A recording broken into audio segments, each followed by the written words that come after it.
En 2014, Huawei a d'abord tenté de pénétrer le marché brésilien avec un nouveau smartphone, mais sa stratégie n'a pas fonctionné et la société a quitté le pays au bout de quelques mois. Maintenant, Huawei est de retour. Ce mois-ci, Huawei a lancé ses modèles P30 et P30 Lite équipés de caméras haute résolution et espère que le Brésil contribuera à propulser la société pour devenir le leader mondial des smartphones. Au premier trimestre de 2019, Huawei était le deuxième vendeur mondial de téléphones intelligents, selon les données du gouvernement, dépassant Apple, mais toujours derrière Samsung. Au Brésil, le classement est mené par Samsung, suivi de Motorola, LG et Apple. Ces statistiques ont été compilées avant que Huawei ne soit bloqué par les États-Unis. Cette fois, Huawei parie sur le marché haut de gamme, contrairement à 2014 où l'entreprise s'était concentrée sur des combinés moins chers pour les consommateurs qui achetaient un premier produit. Nous arrivons au Brésil avec de solides investissements afin d'atteindre le marché haut de gamme et d'établir notre marque. Puis nous nous étendrons à d'autres niveaux dans différents segments.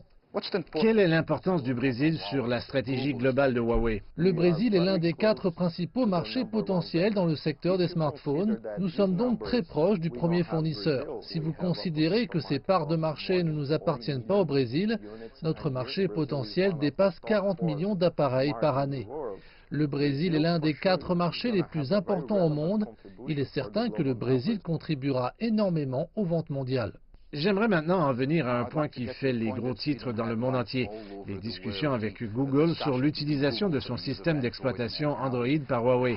Comment cela s'inscrit-il dans votre stratégie? Nous discutons de cette question à l'interne. Nous travaillons dur, donc je pense que nous aurons de nouvelles déclarations à ce sujet dans les prochains jours et semaines. Mais ce que je veux vraiment dire, c'est que pour les téléphones et les modèles que nous avons actuellement, il n'y a aucun impact.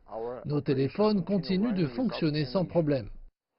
Les téléphones Huawei disponibles au Brésil pourraient bien être équivalents à ceux de ses concurrents en ce qui concerne leur technologie.